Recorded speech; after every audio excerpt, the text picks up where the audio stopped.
Well,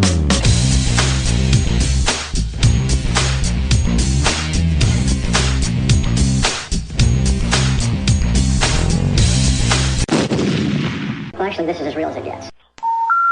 The number you have reached, 911, has been changed to a non-published number. You're listening to UCW Radio. In your face. Give it to me, baby. All right, welcome to the UCW Radio Show. And as you guys know, we've been doing this for a long time, over a decade, maybe 15 years. And we bring on some of the most motivational, inspirational people on the show to share their stories because they've done some great things. They inspire so many people. And our guest today is no different. From DIY, HGTV, from having a rose in his mouth, going centerfold in fitness magazines. We're going to bring him on the show, Jason Cameron. Jason, how are you?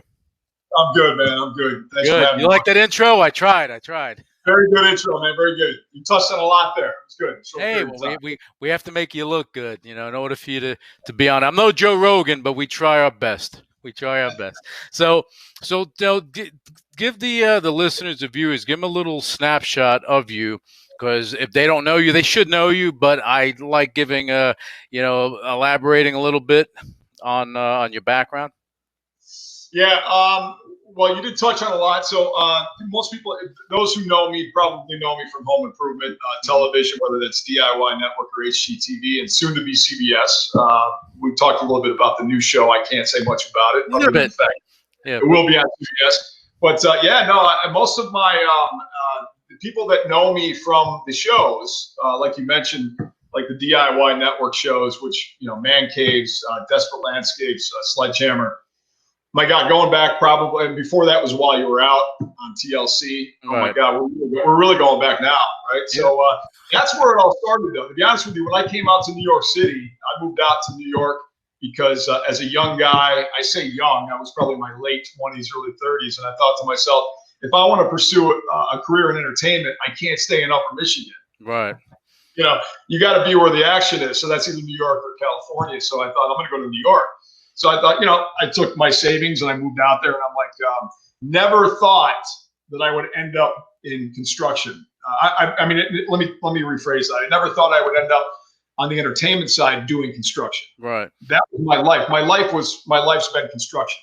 Right. I mean, I've grown up in the trades. I'm a big advocate for the trades, but never thought that the two would mix. Right. So I moved out to New Jersey. Actually, I lived in New Jersey. I was, in the city, going through the process of being an actor and a model and doing all that stuff. And then got a call one day from my agent for a casting. It was a commercial casting. And, a lot of times you get these calls, you go in, it's the last second thing, you run into the city, you go into the casting room in one of the buildings in the city. And it's the same process. You Right. run in 50 guys in there, you're just one more face in the crowd. Right.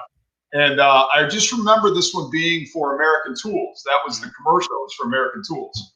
And I thought, I had just left. I was redoing a condo. I was actually remodeling a condo in Hoboken. And I had my tool belt with me. I'm like, well, it's American Tools. I might as well take my tool belt with me, right? Well, so you looked the part. Exactly.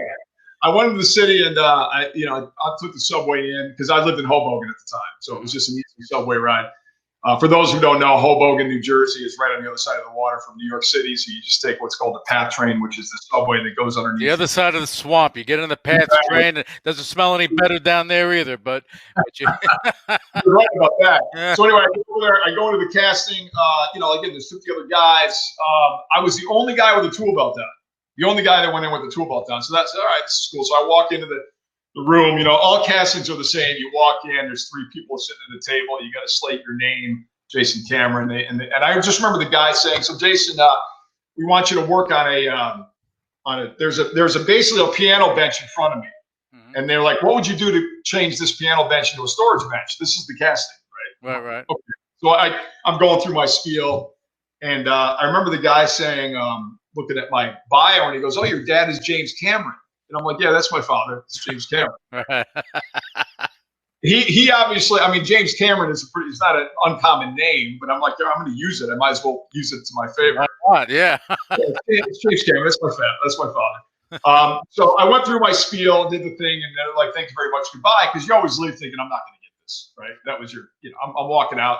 Yeah, As I'm walking out, it's a dog eat dog situation when you're going for these casting calls. yeah, it's a luck of the draw. Yeah, It's just, you always want to be there. You always want to put yourself out there. So as I was leaving the room, the casting director came up and said, "Hey, they're casting for While You're Out down the street. You should go down there." I'm like, "Really?" So because this is right when Trading Spaces was big. Right. Trading Spaces really put home improvement on the map.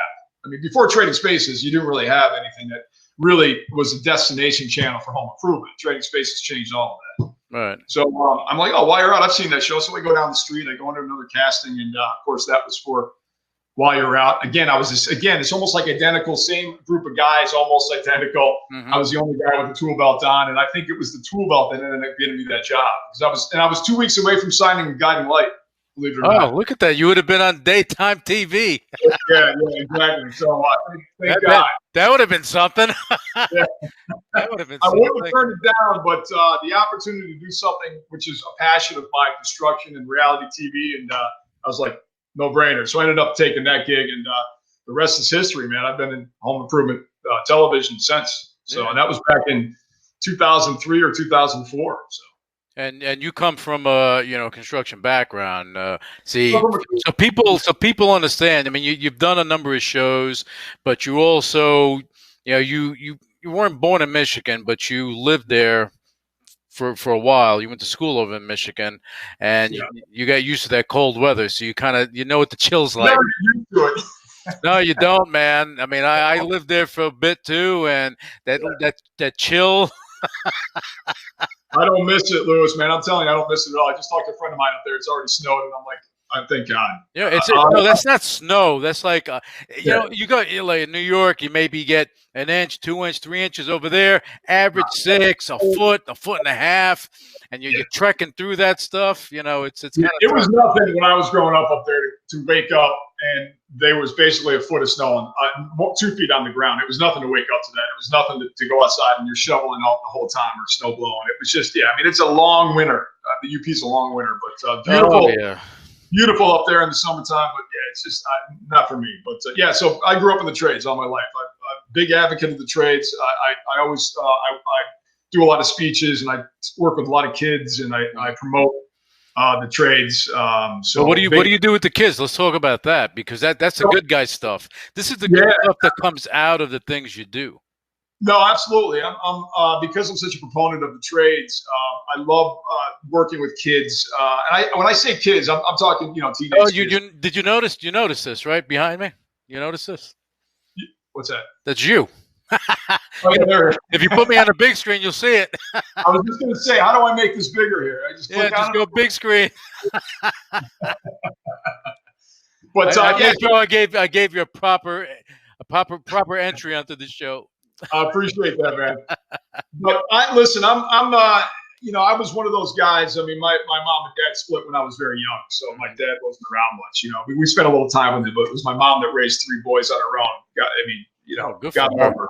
Yeah, God love her. She worked 3 jobs and did what she had to do to support us. But that being said, I sympathize with that. I sympathize with it. Went through the same thing. So all the mothers out there, God bless you, that take care of boys or girls and raise them. Do what you got to do for them. It's an amazing thing. So, and she graduated. She went back to school at 40. Graduated on the dean's list and became Teacher of the Year. So, big props. I love it. Yeah, no. But I learned back then. I know what it was like, being a kid and not having the father figure around, or not being able to, enjoy those hand-me-downs from your dad in terms of, being taught those lessons. So, as somebody who grew up and had a strong work ethic, had a very strong work ethic, and I think that's one thing that I like to impress on kids today. Because Lewis, maybe you've noticed this, in probably the last maybe 10 years. The kids that are coming up now, they don't have the work ethic that we had. They don't. 100%. 100%. Exactly. It's the entitlement issue that lays there for whatever reason. Don't get it. I think it also stems into social media and the instant gratification we get now on social media, and the things that we're not wanting for much now. Yeah. When we were growing up, it was really impressed upon us. We didn't have much. And again, I'm not saying that that's good or bad. I'm just saying that when you grow up in that environment where you don't have the resources, the things that you want, that's not a bad thing. It's just something that you learn at a young age. You want something, you got to work for it. Right. You're going to hand it to you. So one of the things I like to impress on kids is that, listen, I didn't get to where I'm at. I didn't have this. I didn't have the success that I have today. And when I say success, I'm talking about the things that are known by most people. Like, you see me on TV and you see the shows that I've done. And listen, on one hand, of course, it's the luck of the draw. There is some luck involved. There is some timing involved. There are, but at the same time, there's a lot of hard work involved. Sure. A lot of hard work. I didn't become successful because I was lucky. I became successful because I worked my ass off. Mm-hmm. And nobody ever outworked me. I would be on set. Nobody had to tell me to do something, ever. And one of my biggest pet peeves is when I work with younger people, and I don't care if you don't know anything because you're eager to learn. It's just have the work ethic and the responsibility to know that you're there to work. Sure. Sure. And, if you've got to be told every 5 minutes to do something, then that's a good sign that you're not, you don't have the mentality that it takes to really become the professional that you want to become. So, yeah. And that's a problem we have in today's society. These kids, they think everything's going to be handed to them. They don't go out and get it. They think it's just going to, through osmosis, this is going to happen. It takes that hard work. And you laugh, I laugh because, when we were kids, it was a different story. Now, like we stand at the bottom of a mountain. There, somebody gave a really good analogy once, and I remember the gentleman's name. He's a speaker as well. And I was listening to him one day, and he made a perfect analogy. He was talking about standing at the base of a mountain, and looking at the top, and thinking about the journey and what route you're going to take to get there, which is what some of us would do. And then the other one's like, why should I have to walk up there and do that? Why don't you just take me to the top? Yeah. Can I get a ride? Can I get a ride to the top? Why do I gotta work all the way up there? Because that's part of the process. Yeah. And that's called working for what you get, and claiming that victory when you get there, because it's the journey that got you there. And that's what makes you who you are. It's the pitfalls, it's the failures, it's that make you, it builds your character, like David Goggins, what he mentions, it's a similar story. He said he was running. He was running and he came across some guy training some people, and he was just running. They said, he said, I want to run with you. He said, come tomorrow. Tomorrow comes the guy. I'm not feeling well. It's too early. So a day in, day out, he's doing it. And Goggins is running every day. And then one day he's running and he sees the whatever that unit that goes to the mountains pass him, and the guy's on it trying to go up the mountain while he's running up the mountain. The easy path, how does that work?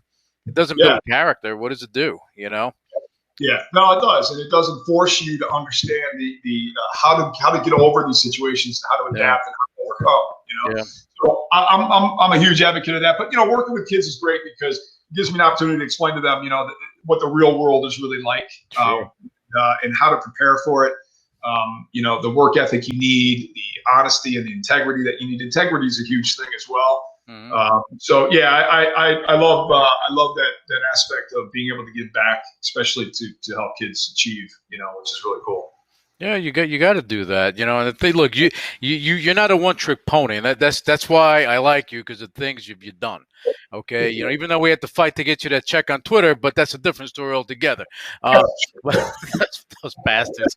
But you've done a lot of things. You were involved in fitness. People look at you that you're in shape, but you did some things in fitness that people really, unless they look, they really don't know.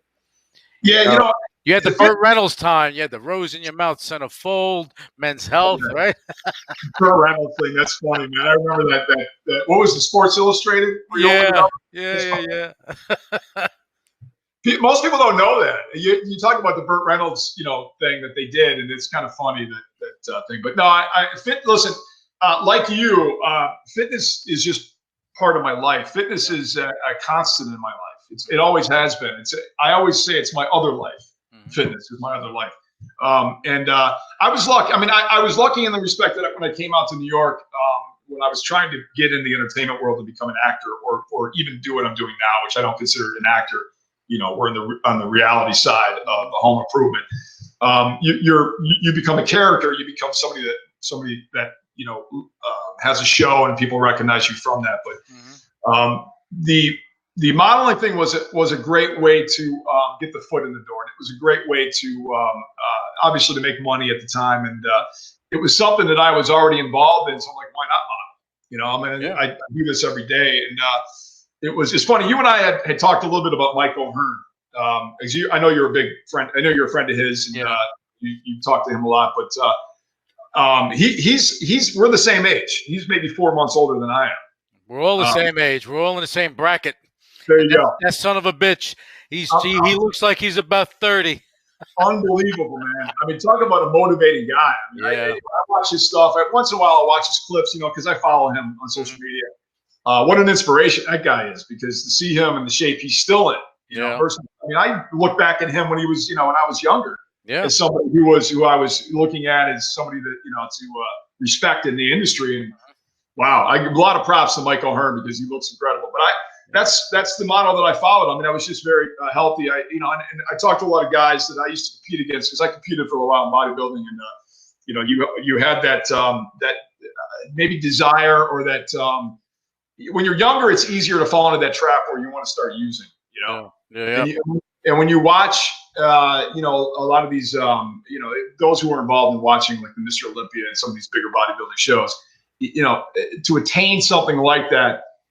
Sometimes it requires those tough decisions if you want to decide to do that. But and in that realm, you're talking about a different world, and you need the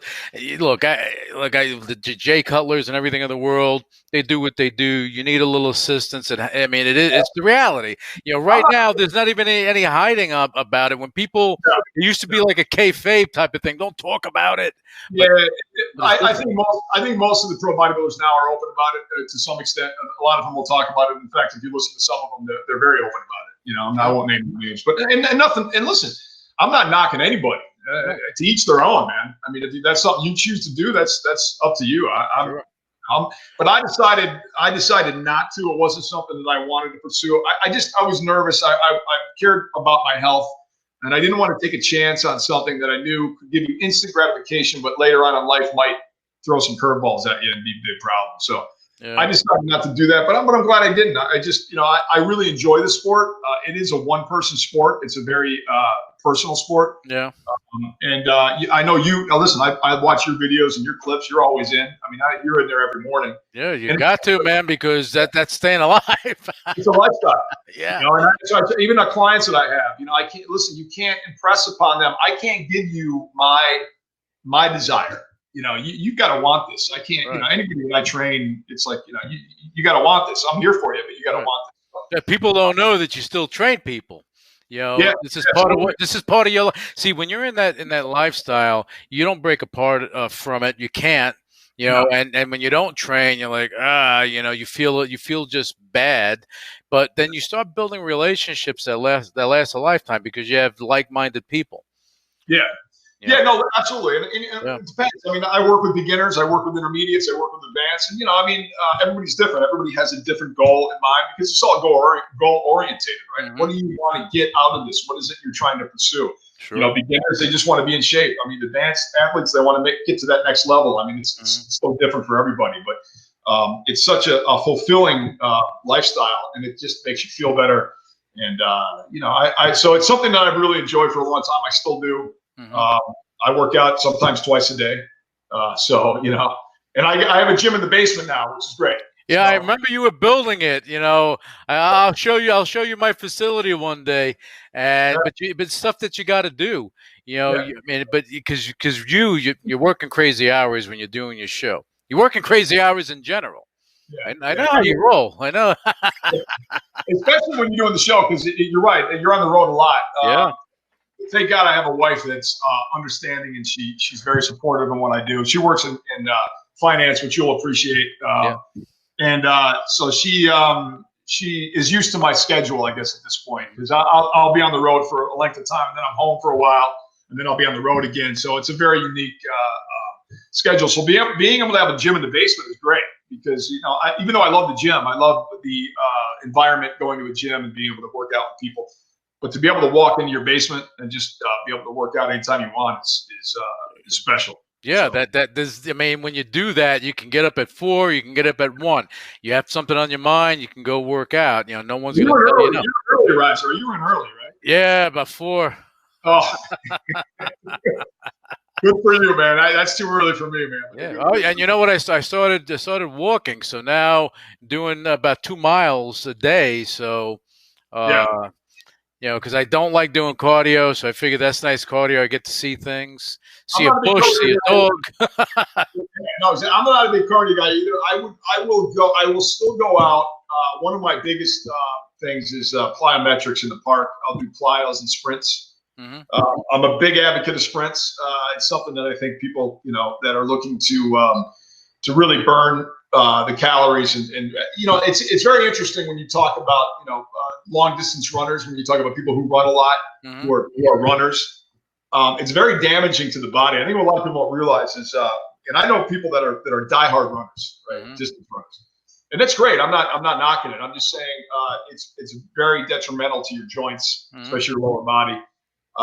Sprinters, however, if you look at a sprinter versus a marathon runner, you see an automatic difference. I mean, sprinters look like bodybuilders. Yeah. Right? They do, because it's tanks. They're just built a certain way, and they're built for speed. Exactly. It's not a lung capacity issue. It's a VO2 issue. It's a chemical reaction, mm-hmm. and it not only burns a lot of calories, but it's a great way to do a very short, intense type of training. Because I'm not a big distance guy. I'm not like you. I'm not a big cardio guy. I don't want to spend an hour on a cardio machine. Not knocking it. I'm just saying. So for me, lifting is priority for me. Yep. I'll do the cardio when I need to do it, and but sprinting for me handles all of that, and the plyometrics and things like that. So you're getting all the cardio you need, but you're also getting the hit as well. You're getting the muscles involved the way you need to get them involved. So.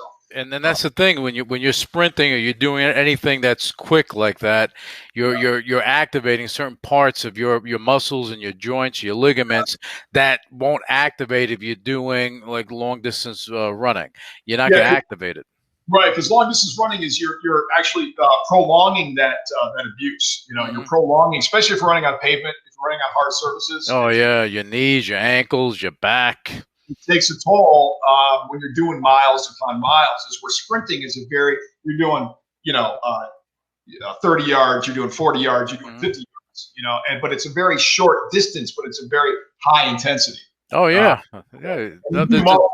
right. So we'll go out. We'll start with a 20 yard, then we'll go to a 30 yard, then we'll go to a 40 yard, and we'll do 3 sets of each. Mm-hmm. And then plyos, plyometrics, things like that. So I mean, very intense.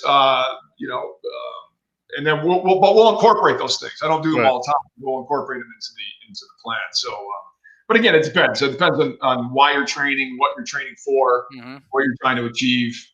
So. Yeah, you built your things down in the basement. People, you're a handyman to the third level, because I followed when you were building that preacher bench, and I said, son of a bitch, you're going to be proud of me because I built my facility. Did you? Yeah. Did you build it? Cables and everything. Oh yeah. It's funny. I wasn't going to build the cables. I'm like, you know what? I'm not going to go that far, but I did build the squat rack because I know what I wanted for the squat rack. You can get a lot of different setups for a squat rack depending on what you're trying to do. So simply by using 4x4s and some brackets, you can do whatever you can. That's what I love about it. You can customize it any way you want. Yeah. Right? Yeah. So you're right. I built that whole thing, and it probably for $500. Otherwise, it would have cost me $1,500 to buy what I wanted on a metal. Right. And then because it's not a regular preacher bench and squat rack. You built something that's heavy duty. Yeah, no, 4x4s. I mean, that can handle whatever kind of weight you can throw it. As long as it's built correctly, it can handle whatever weight you can throw at it. Now, I'm not knocking a steel cage. I'm not knocking squat rack. I mean, I think that's great. And they make different kinds now that you can fold up. You see the ones on the wall that go up. So I mean, I love working with my hands. I love building stuff. So for me, I'm like, I build it. And then the preacher curl bench, that cost me probably $250 to make. Mm-hmm. And if you buy them, they're probably $500. Yeah. So I mean, and I built what you built. It would cost more than that because of how you built it. It's not a rinky-dink piece of equipment. That thing's heavy. It's heavy. Yeah, I saw. I said, "Holy crap!" It's on wheels, so I can wheel it around. But yeah, so the upholstering, that's where a lot of people, if you decide to build something like that, there are things involved like the upholstery and stuff like that if you're not used to it. But I mean, it's a good learning experience and it's fun to build. And you know what? Now that you're bringing that up, I need to put those plans online.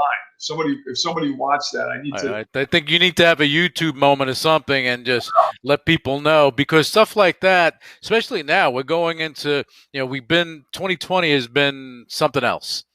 Okay, I have no word for it, no name for it. All I know is that it keeps talking to us every day. Hurricanes, this, that, all this stuff happening, and now they're talking about another round of people, staying home, and it's going to be tough. So, being healthy is going to be important. People are going to need the stuff that you have to offer. Yeah, I agree with you. 2020's. I don't even know how to sum up 2020. It's a tough one, right? It's crazy. Yeah. It's been an upside down year. It's been crazy. So, and no matter what side of the aisle you fall on in terms of politics, we don't need to go there. But just in terms of where we're at with coronavirus and the mask and all this stuff. I mean, it's the new norm. I don't think it's the new norm. I think it's something we got to live through right now. I'm hoping things get back to. I mean, you're talking about now. You've heard that the vaccines are coming out, which thank God. So listen, we've been on this planet for how long? How long have we been on this planet? A long time. But the thing is that this is the one that's going to take us out. Yeah, and the thing is, I think what we're going to have is an evolution, a mishmash of this new norm and the old norm. People, because businesses now, they know that you don't need to come to the office. You can be remote and you can work remotely. So that's a big thing. I don't care what industry you're in. Well, except for manufacturing, things like that, you got to be where you need to be. But as far as, the service industry, that's a different story. That's probably the biggest thing that's changed for 2020. If you want to sum it up that way, is just the fact that we've changed our working habits now. We've now found ways, and probably never have we worked this much from home. People are working from home now. They've found ways to shortcut going to the office. So that's been a huge change. Kids learning from home now, doing the classes online. I mean, life has definitely changed completely for most people, especially with kids. So. Yeah, you just gotta adjust. You have no choice but to adjust, because next year we don't know what's gonna happen. It's not even a political thing. It's a matter of let's get past this, get the vaccine out, do what you need to do, get small business back in business. Yeah, I mean that's the key. I mean that's the lifeblood of this economy is small business. Of course. So, absolutely. And that's why when I talk about the trades, one of the comparisons I'd like to make with the trades, there was a study that was done. I think it was about 5-6 years ago, and I don't remember what magazine it was in, but it was comparing university and college degrees, 4-year degrees, with a trade degree, right? Whether that was a 2-year, trade school, and looking at the two and looking at the placement rates for both, right, upon graduation. And they looked at, I think it was business and tech were the two they looked at for the universities, and it was terrible placement rate. It was probably in the 40% range. And part of that reason was because a lot of these things when kids are graduating now are being outsourced to different countries. Yep. So they're graduating in this environment that they don't see a huge demand for. I mean, there's demand, but it's not a big demand. And they're a much larger group trying to compete. Right. And the trade schools they looked at was a 90-something% placement rate for trade schools. Well, because that makes sense. In New Jersey right now, there are more people retiring than they have coming into the industry, right? So there's a huge demand for trades, big demand for trades, and trades you can't really outsource, right? The trades you really physically have to be here. Yeah, you're working with your hands. You have to be there to do it. Yeah, you can't outsource that. So that's why I really like to talk to kids and really stress to them to really think about what it is you're trying to do. And if you have a clear vision of what you want to do as a profession, then sure, look at your college route, look at the things you need to do to attain that. But if you don't, and you feel like you're going to college because you're forced to go, or you feel like you have to go, or you just feel like that's, what everybody's pressuring you to do, you really need to, take a second, pause, and think about the opportunities there are outside of college, right? Because I think a lot of kids end up going to college because they feel like they have to go. Yeah. And they spend all this money. By the time you graduate, you're so in debt, and you don't have a lot of prospects depending on what you graduate in. I mean, some people, listen, some of these, majors that people pick, I'm like, did you really think through that? Did you really think about, what the demand is out there for this? I mean, how these majors come about, I don't know. It's your guess is as good as mine. I don't know. I hear some of them, and I'm like, what did you take? What? You know why? It's because it's like the easy route. It's the easy route to get a degree, and that's what happens. But at the end of the day, what are you doing with it? But you know what? One of the biggest problems that I noticed, and I don't know if you saw the video I did. I went up to the UP where I graduated high school. Where I graduated high school was Republic Michigan High School. There's 20 kids in my graduating class, and the whole school was K through 12, right? Small. But one of the things they had, which I really loved, was shop class. I mean, I loved shop class when I was a kid. Loved it. And probably in the late 90s, early 2000s, they got rid of shop class. Is where most high schools across the country, one of the first places they cut, and they did this pretty nationwide, was taking out shop class, getting rid of the trades, right, in schools, which I feel was a big mistake, because that took away that prospect and that ability for these kids to learn at a younger age and really sense whether or not this is something they wanted to do. Right. Because once you get a feel for it and you work with your hands and you really get the sense that I love doing this, then you're more open to it as an option leaving high school, right? Right. So we're trying to get this back. We're trying to. I'm actually trying to come up with an idea now, a way to whether that's a show or an online show or something where we can go to these high schools and re-outfit these high schools and get them up and running again for the shop class, so these kids can learn these trades from a younger age, learn how to work with their hands, and maybe think about that as a possible career path. I like that. I mean, I think that's a great idea, because kids nowadays, they need something to call their own. Yeah. You mentioned social media. Social media is very antisocial. These kids are learning how to connect digitally, but they're not learning how to connect in real life. It's funny you say that, because it's so true, right? We call it social media, but it's so antisocial. Yeah. You're right. I think one of the biggest things that I took away, I don't know how many people that are watching this have traveled, the world or traveled overseas, but my wife and I love going to Italy. She just got her Italian citizenship last year. Oh, look at her. She's ready to go.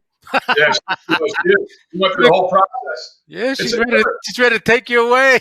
Oh, man, she keeps tempting me, but it took her 2 years to do that. She went through her father's side and got her Italian citizenship. But the last time we were there, I kept realizing, and I kept reminding myself every time we walked down the plaza or whether you're in Rome or Florence or wherever you are. The one thing I noticed is that when you see kids in these in these cities in Italy, and you go to the plazas and the courtyards, and they're all like hanging out together, and they're outside playing. They're doing. Yeah, they're all together, and they're touchy feely, and they're having a good time, and they're just and that's fascinating to me, because that's gratifying to see that, because the interaction, the physical interaction with kids.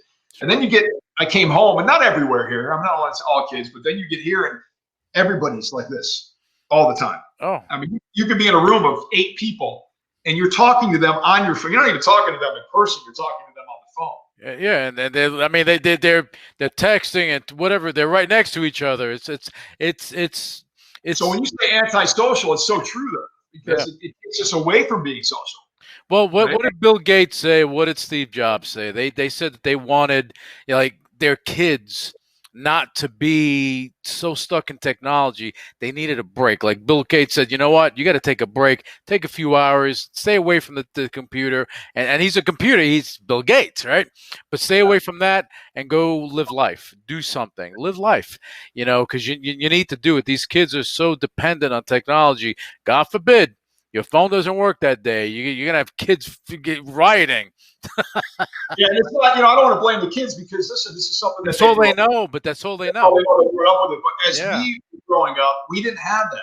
No, we didn't have that technology. Which, thank God, because what we did have was our friends and outside playing and basketball, and we were just outside always. We had to be, our moms dragging us inside for dinner. We didn't want to come in.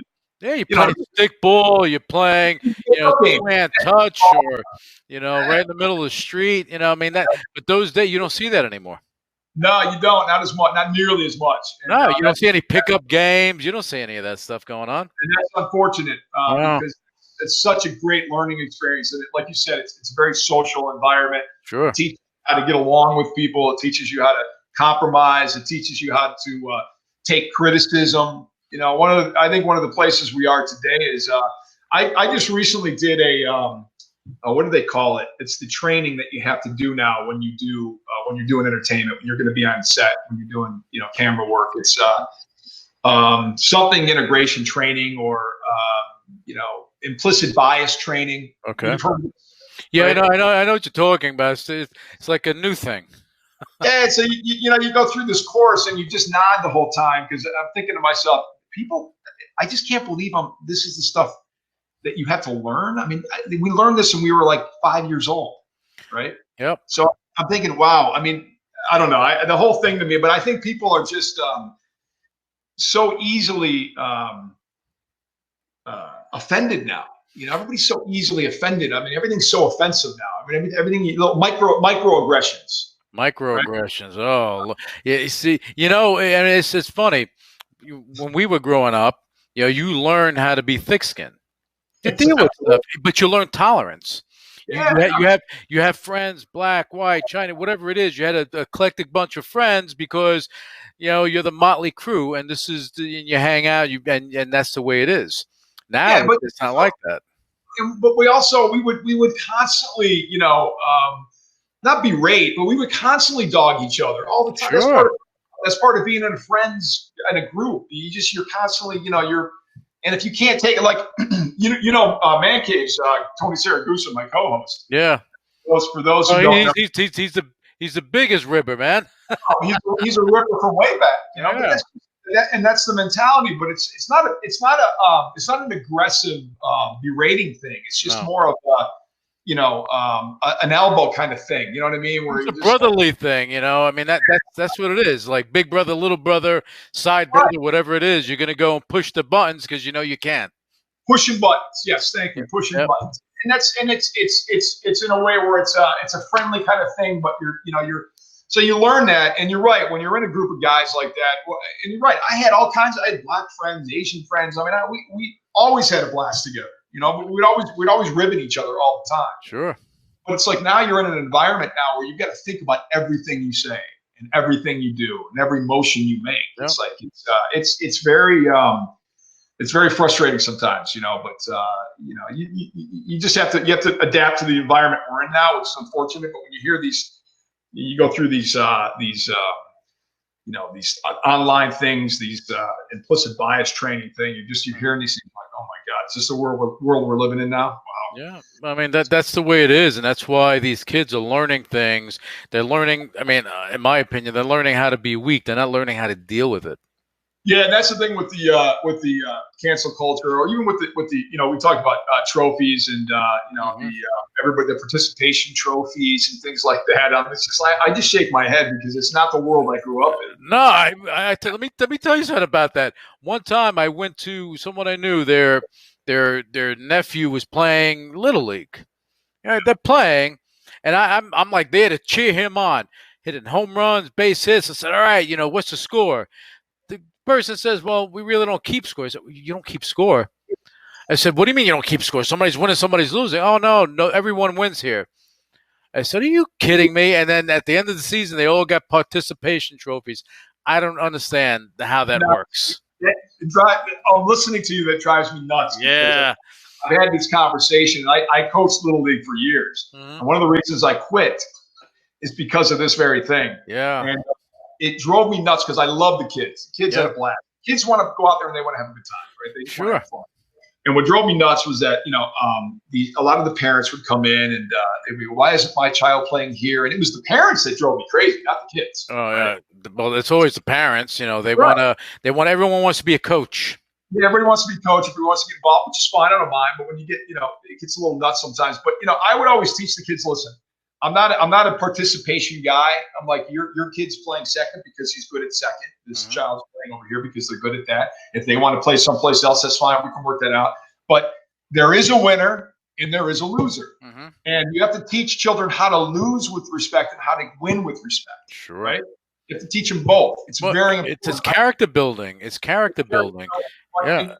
What drives me crazy is that you're not, in my opinion, you're not doing the kid a lot of favors by not teaching them what losing is about, because that's going to happen in real life. That's the thing. You don't win everything, you lose a lot, right? Yep. So the losing is what makes you the person you are, not the winning. And what I hate is when I see kids win with this really bad attitude, and I'm like, I would tell kids, listen, you lost, shake it off, go up and shake that person's hand, congratulate them, and tell them you're going to beat them next time. I mean, there's ways to win and ways to lose, but you can't keep that from kids. I mean, it's great that they participate, but that's not why they're doing it. They're doing it to win.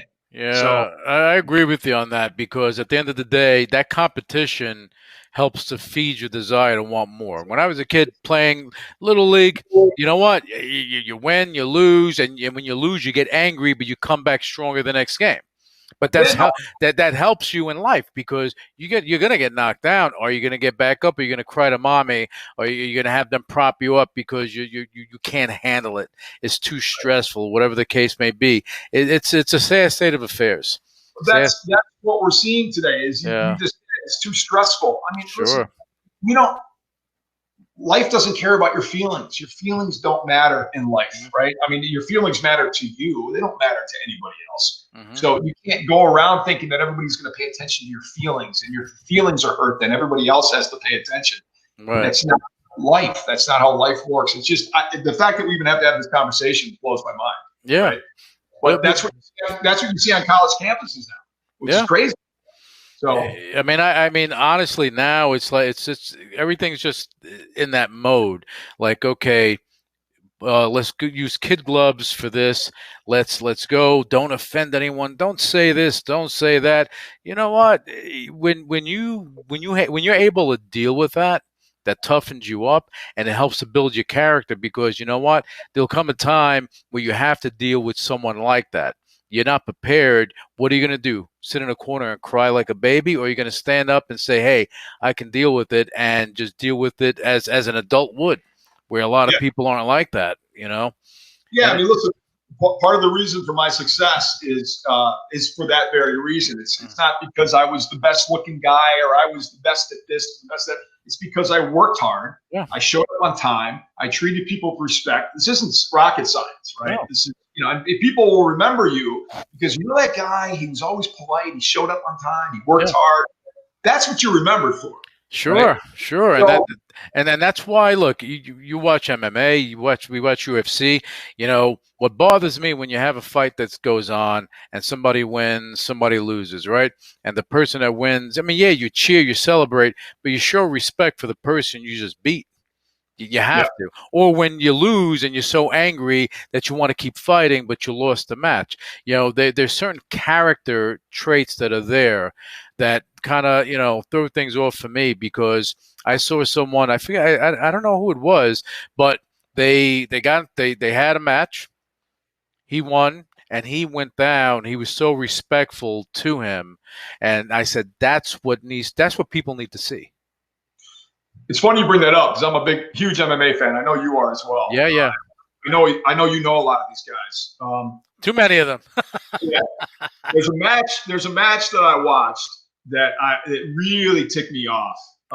Because of that very thing that you're talking about, the respect that you show. Because anybody that gets in that ring, I have nothing but respect for. You hop in that you mean business, and these guys work their butts off, and girls. Some of the women's matches are some of the best matches I've ever seen, to be honest. But anyway, there was a fight between oh my God, I don't know if you remember, Dana got really upset and threw the belt at the ground. Do you remember this? Faintly. It was Anderson Silva. It was a fight with Anderson Silva. Okay. And another guy. I don't remember the other guy's name, but he disrespected the guy in the middle of the ring. You remember this? I remember it faintly. And then Dana got really upset and threw the belt at the ground. Wouldn't even give it to him. Yeah, and see, but stuff like that, it just. I'm just saying, you've got, listen, I don't care if you of course you're going to beat somebody in the ring, but you always got to show respect to the people that you fight. When we're going back to being kids. Okay, you got into a fight with someone, you win head to head. You know what? Someone won, someone lost. Later on, you're hanging out. Yeah. You know, I mean, it's just the way it is, you know. But in martial arts and MMA, there has to be respect there, and you know, and I want to be careful. I'm not, you know. Listen, Anderson Silva's an amazing fighter. The guy went down in history is one of the best. But you know, it's just moments like that. I think where you know, we all have to take a second and think, all right, this, you know, I don't want to disrespect somebody that worked just as hard to get here, even though I beat them. Mm-hmm. You know what I mean? So, no, I agree with you. You know, respect for me is respect and integrity is one of those things that you're brought up, and that's something that, you know, should be impressed upon you at a young age. All right, I think so. And see, once it's a part of you, it's not something that's going to leave you, because that's a part of you. That's a part of your character. Again, going back to character building, you know, if that's part of your character, you're not going to go against your character. Because at the end of the day, in your worst moments, your character shines the brightest. No matter what it is, that character is going to shine the brightest. Whether it's good, bad, and different, it's going to shine. You know, and that's the way that works. So now, tell me, Jason, what are you working on now? Because I know you were doing stuff in your house. You're doing all this stuff, and then you have your contractor business too, right? Yeah, so I just yes, I have the contractor business. Just finished a deck that I was working on for a client. I'm actually gonna, and before that, I actually did a wine room, really nice wine room for another client. Actually, a friend of Tony Saragusa's. And then I've got a couple other projects coming up. Work I'm doing on my house, and then the shows. I'm going to be traveling for that. So yeah, just keep busy. You know, the construction side of it never really slowed down. I mean, even during this whole crazy Corona thing, I mean, the construction side never really slowed down because we could still continue doing what we were doing. You know, even in the environment we're in with the mask and everything, because we're usually far enough away from people. Or Home Depot and the hardware stores and the lumber stores never closed. Right. So you know, we were able to keep that going, thank God. So yeah, that's been good. I mean, the construction side of things is great. Almost too much business, right? I mean, you get inundated with things. And what's tough for me is that I travel so much, so it's hard to take on a big project. Mm-hmm. I don't like not being here. Even though I trust the guys that work for me, I don't like not being around. You know, you want to be here. Sure. So it really hinders you in terms of being able to take on certain projects because you're on the road when you're shooting. Well, you're the type of guy that, you know, if you take on a job, you don't want the owners to see everyone else and maybe see you once or twice, because it's like you're subbing it out to people. You know? And it's your name. You know, it's your name on this. Yeah, you know, sure. I take that very seriously. So for me, I want to make sure. So it's all timing. You know, and listen, I don't want to complain about being busy if we're shooting. So, you know, it's all timing. But yeah, I mean, things work out. I'm just very thankful that, you know, we're doing well and that, you know, we're able to adapt in these times. I'm like you know, you congratulations on the system that you're working with now. I know that's put a lot of time into that. We've been working hard on Vera High, building everything up, and you know, we're excited about the prospects. We're excited about what's going to happen. It's going to be very interesting. I appreciate that, Jason. Yeah, absolutely. And you know, I've been following your career for a long time too, and it's interesting. Some of the pictures that I've seen you with, some of the people that, you know, that I've admired over the years that you've worked with, is pretty incredible, man. I'm sure a lot of stories there. In fact, some of the people that I've met through the years with man caves, you know, I mean, working with people like Charlie Sheen. That should have been. I'm sure that was an interesting deal with Charlie Sheen. With Charlie Sheen and Snoop Dogg and some of these people. I mean, you know, it's just fascinating to meet some of them, and you know, because when you spent your whole life watching certain people on camera, you know, I mean, Charlie's one of those guys that you grew up watching. He's always been, you know, and then you meet him in person, and it's just it's very, you know, it's very interesting, very weird. Yeah, but Charlie's one of those guys. When you meet him, he is nuts. Charlie's nuts, crazy.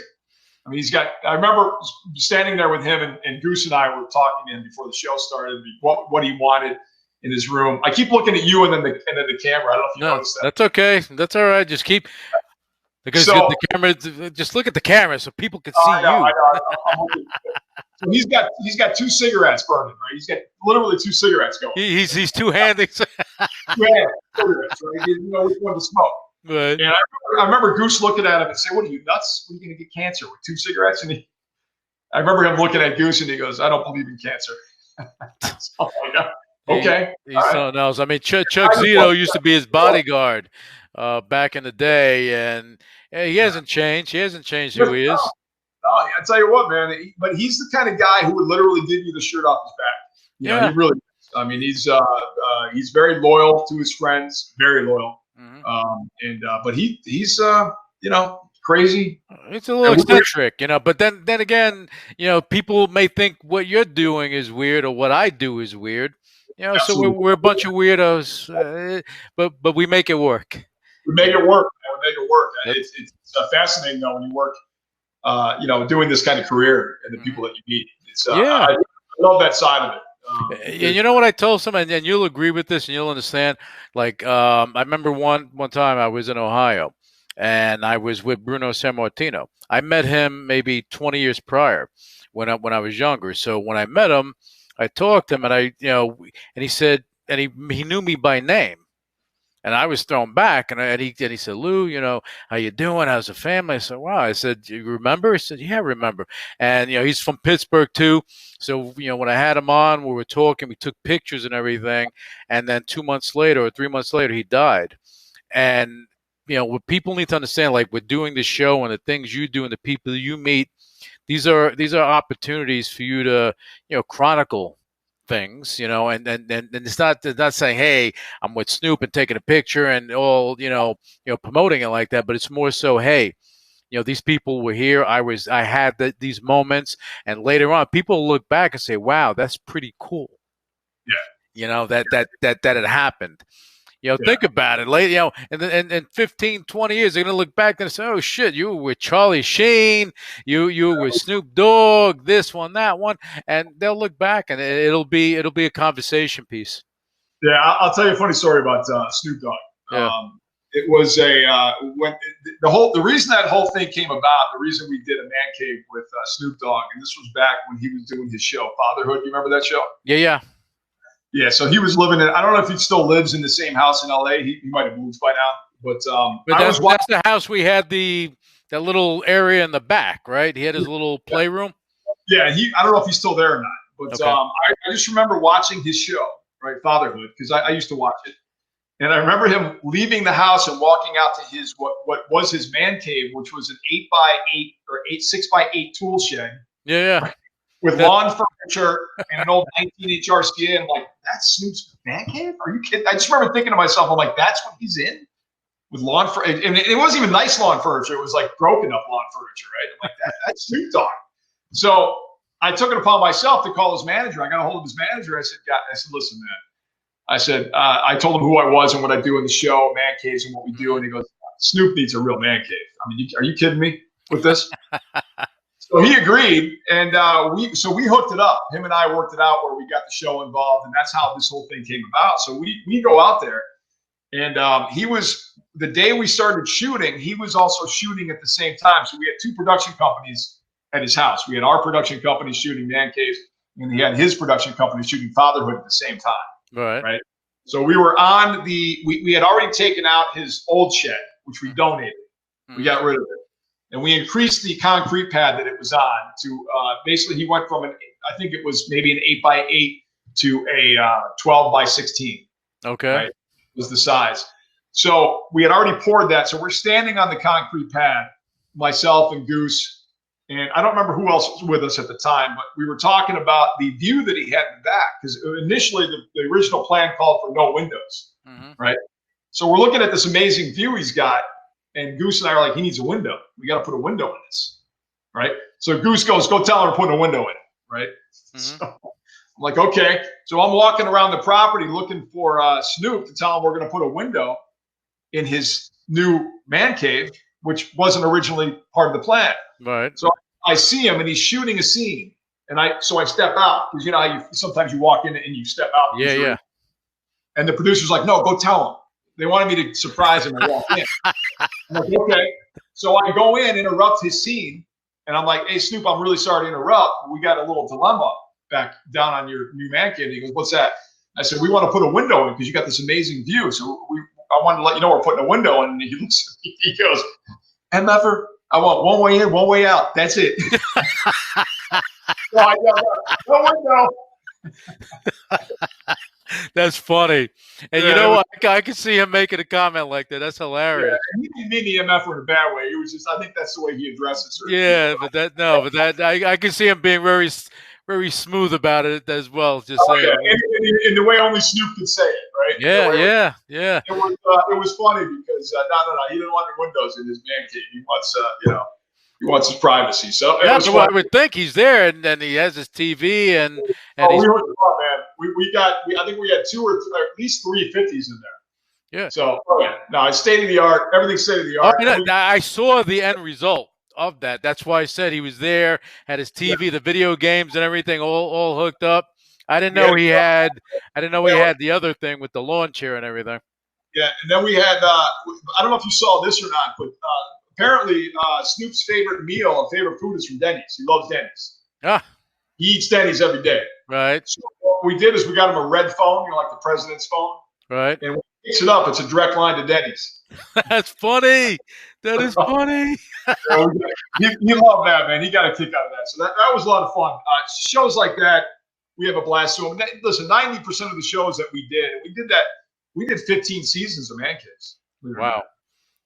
And then 14 seasons of Desperate Landscapes. So, but every episode that we did, 90% of them were with a regular guy, right? Mm-hmm. Somebody who was just very appreciative, just a normal everyday guy who loved it, and who, and that was what we loved to do. We loved to give back to the guys that were just, loved the show and wanted a really cool man cave. But occasionally we would do these celebrity episodes, which were a lot of fun to do. Mm-hmm. But I think one of the biggest things we got from people is like they can afford their own man cave, which of course they can, But part of the entertainment value is doing that. And something like Snoop is just a fun episode to do. That's a fun project because you do it, and it's like, this is what we did for you. It's not about them affording it or not. It's about showing the world, hey, this is just a cool show and a cool thing to do. I mean, listen. At the end of the day, I mean, when you're talking about home improvement, entertainment, home improvement TV, it is entertainment at the end of the day. Sure. It's entertainment. Right. So, I mean, we try to impart a lot of knowledge like I always do on the shows, on Man Caves, on Desperate Landscapes. We'd always try to do that. But, it's a balance. It's a tight balance that you walk between the information that you impart and the entertainment value that you provide, Right. So, but I'm a big fan of, when it comes to home improvement television, really getting something out of it. So getting some good knowledge. It's funny. I always used a joke with one of my biggest pet peeves when I watch home improvement shows is if I see somebody on TV with a tool belt on, there's no tools in it. Oh my God. It drives me nuts, man. Because my tool belt weighs about 28 pounds. So, if I see somebody with a brand new tool belt with no tools in it. If you got a tool belt, you need tools in there. And you know what? The thing is, you mentioned about people learning. Yeah, I think that's the most important thing. Look, my fiance, she watches all these shows. She loves it. She learns. She has me doing things, But it's like your mind starts working a little extra, and you say, "Hey, I can do this."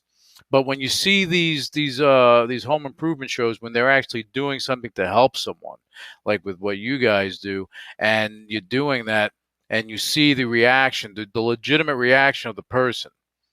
That is what that's what touches you, and that's why you say, "Hey, you know what? We did a good thing."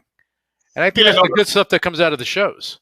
Yeah, no, absolutely. I think if you're going to talk to most people about when they watch home improvement shows, they love the beginning, they love the end. Mm-hmm. But you're right. The reaction at the end is the money shot. It's what we all look forward to. It's what you hope is going to be like for example, we did a show recently with LaMarcus Aldridge. Mm-hmm. And he did a makeover for his high school coach. Okay. So LaMarcus, for those who don't know, LaMarcus Aldridge is a NBA player, well-known NBA player. Guys like, I don't know, 6'11". That's someone that's running back and forth that'll have knee problems at some point. I remember standing next to him, and I just felt like a 5-year-old standing next to him. Oh, I know how you feel. One time I was with Steve Hess, he used to be the strength coach for the Denver Nuggets. He invited me to the Garden. I went there, and he brought some players over. I'm looking up. I'm like, this guy's like 6'100". Okay. Yeah, good guy, but amazing basketball player. But anyway, so so San Antonio, right? I think Marcus San Antonio, right? So anyway, we are making over his space for his coach, and he had an amazing story about his coach, how his coach came in and made a huge difference in his life. And if it wouldn't have been for his coach, his high school coach, he would have gone down the wrong path. He never would have made it to the NBA. So he wanted to give back to his coach. So the coach's reaction when he came into that room that we made over for him was, we were all in tears, and they were hugging each other. And it was just a very heartfelt moment. And it was something that really made a big difference in his coach's life, and to be able to, for LaMarcus to give back somebody like that was really cool. And that's what the new show is about. It's about, I like it. Yeah. It's about somebody like LaMarcus or an all-star or a celebrity giving back to somebody in their past that helped them attain their where they're at today. Well, when you're growing up and especially you're an athlete, and there's always that one person or two people that helped you along the way when nobody believed in you, and they help you to get to where you want to get to. Some people forget about this. Yeah. But like with Aldridge, him remembering this, that makes me feel better that, hey, you need more athletes like that. And that's why I like it when athletes, when they're retiring, that they give back to the younger players and teach them that this is a good way to do things. You handle your finances this way. Don't forget the people that helped you on the way up, and be respectful. And that's a really, really, really that's a really good thing you guys are doing. And I think that's going to be a hit. I think so too. And I think I'm really excited about it because it's something I believe in. And it's I do like that. You're right. I think we all get to where we're going with help.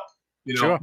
Nobody does it alone. So being able to look back and give credit where credit's due and give back to those who helped you along the way is huge.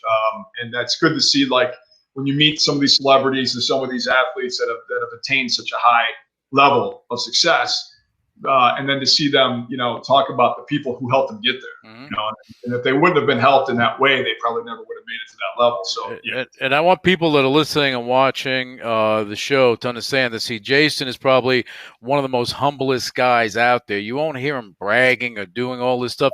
I'll brag for him because, he's done a lot of things, and, he holds his wife in the highest regard. I know you do. And your relationship is it's a big part of why you're able to do the things you do, because you have a partner that's with you that has your six no matter what. Yeah, that's important. Listen, without a doubt, I give my wife a ton of credit just because she's amazing at what she does. She has her career. She's professional. And I have nothing but respect for that, but she's a huge support. So you're right. I think, whether it's your wife or your family and those who are around you that give you the support you need is vital. You wouldn't be able to do what you do. And congratulations to you on the, when's the big date for you? Oh, we haven't said it yet. We're on pandemic mode. Sure. Thank you. Have you discussed where you guys want to go yet for honeymoon? I just leave everything in her lap, whatever she wants, whatever it is. There you go. So you're learning already. I learned from I observe and I learn. Don't worry about that. I can make a recommendation to you. One of the things that I recommend highly to think about for a honeymoon is Machu Picchu. Okay. In Peru. Amazing, dude. I'm telling you, man. One place that I always wanted to go, so my wife and I finally went, and what an experience that was to be. I know you've seen pictures of Machu Picchu, right? Yeah. The same picture. But to be there is something different, It is. It's like it's really a crazy experience, but just to be there and to climb those mountains, which, to be honest with you, that wasn't an easy climb. It's Apu Machu Picchu and Wainuapu Picchu are the two mountains. That when you see the pictures taken from Machu Picchu, that's where they're taking them from, is up on the top of these two mountains. And they're a climb, man. They're a climb. But when you get up there and you see it and the fog clears and the clouds clear, and then you see this incredible stone palace and village. It's just it's mystical, man. It's really cool. So and these are the things that mean something in life is having those moments, creating memories and having moments.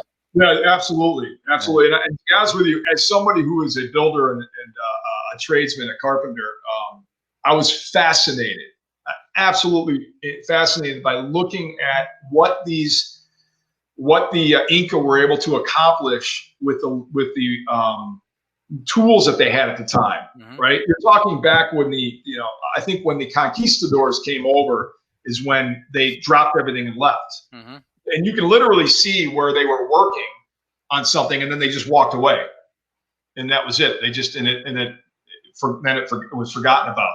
But the precision with which they were able to cut these stones, I mean, you would see the mountainside come down, right? And then they were able to cut these stones in a certain way that they would mimic that mountainside perfectly.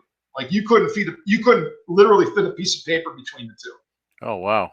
It was incredible. And the precision that they had in terms of when you walked into one of the buildings and you looked at, they had these little niches in the wall where they would set things. Mm-hmm. And I had a laser pointer with me, and I took it and I put it on the one corner, and it shined across, and it hit exactly the same point on the other side. Oh, wow. To me, it's literally incredible. And that's with ancient tools they were doing this. That's what I'm saying. I don't know. I mean, the tools they were using at that time, I'd have to look back and read my history book in terms of the type of tools that the Incas were using then. But it's literally incredible to see the way they were able to build and the precision with which they did it, which we would have a hard time today doing what they did with the tools that we have. So that makes you think. That makes you think. See, people, they always mention the Egyptians and the pyramids and everything, but you have other, like what you just mentioned with the Incas. That's amazing. Yeah, but all over the world, whether you're looking at the Great Pyramids or the pyramids that are here in South America, probably very similar in terms of the way they were able to construct these things. But they were all done with precision. Mm-hmm. And they were all done according to the stars and according to the alignment. But really, really fascinating when you look at the building techniques and the amount of precision they were able to attain. It's incredible. It's amazing. It's amazing. Yeah. That I'm gonna have to check out for sure. See, I wanted to make sure that during this show that we mentioned your wife and your relationship, because you guys have an amazing relationship. But I like to pinpoint that sometimes because people need to realize, you need someone. It's always better to have someone along with you for the journey. Oh yeah, 100%. I mean, we've been together now since '99. Oh, so she's been there since the beginning, since you had the rose in your mouth. Listen. When she met me, I was just a guy working at a bar. She was there from the beginning, man. She was there when I finally hit that that moment of success. So yeah, No, actually, absolutely. I don't like it. I love that stuff because that's your ride or die. That's the person that's with you, and on your journey of life. That's great, Marianne. Yes. I'll make sure when she gets home, I'll let her know. I just we were gonna have her on if she wasn't working all the time. We could have. Next time you do one, I'll bring her on. We got to bring her on because then we talk about relationships because that's important. Whether relationship with your spouse, relationship with people, your kids, whatever the case may be, everything's about relationships. That's what we do. So now in closing, yes, I'm going to ask you two questions. First, if you had to give advice to anyone on entrepreneurship and attaining success, what would that advice be? Never stop and never take no for an answer. Always look for opportunities. I always tell people, don't ever restrict yourself from putting yourself out there because you never know who you're going to meet and you never know what opportunity will arise, right? So the more you keep yourself from those opportunities, the less you have. So, always put yourself out there. Be prepared. Because that's where the training comes in. But don't be afraid to get out there and just go for it. And don't let anybody tell you can't do something because don't let other people control that. I love it. That's great advice from Jason Cameron. Now, Jason, one more thing. Okay. why don't you, because people are watching, they know you, but people are listening too. And, why don't you give your website and stuff so they know how to learn more about you, follow you, and that no stalking. We don't like the stalking, but just going and being prepared for your next phase. I had a stalking incident once, but we'll leave that for another time. Crazy. Anyway, so J Cameron TV. You can find me on social media. It's all J Cameron TV, whether it's Twitter or Facebook. And then it's funny. I don't use the website as much. To be honest, it's all social media now. That's the world we live in. Social media, but you'll have information on your upcoming shows and stuff like that on there, right? Yes, I will. Yeah, you definitely on the social media. I'll make sure I'll put a post up in terms of when that's coming up, when I'm allowed to actually announce it. When you're allowed to announce it. You put it up, I'll retweet it, I'll repost it. We're going to get it out there. We're going to pump up CBS. We're going to make it all work. Jason, brother, thank you so much for coming on the show and just hang out with me for all that. Again, you're listening, you're viewing. Check out Jason Cameron. Go check him out on Twitter, Facebook. Just don't stalk the guy. He has a lot of things going on. He doesn't need to be bothered. But keep in tune with him as he announces his new show. Jason, hang out. All right. And thank you. Thank you, man. Initiating shutdown sequence. You're listening to UCW Radio. In your face. What is your major malfunction? So let it be written. So let it be done. Ladies and gentlemen, my mother thanks you, my father thanks you, my sister thanks you, and I thank you.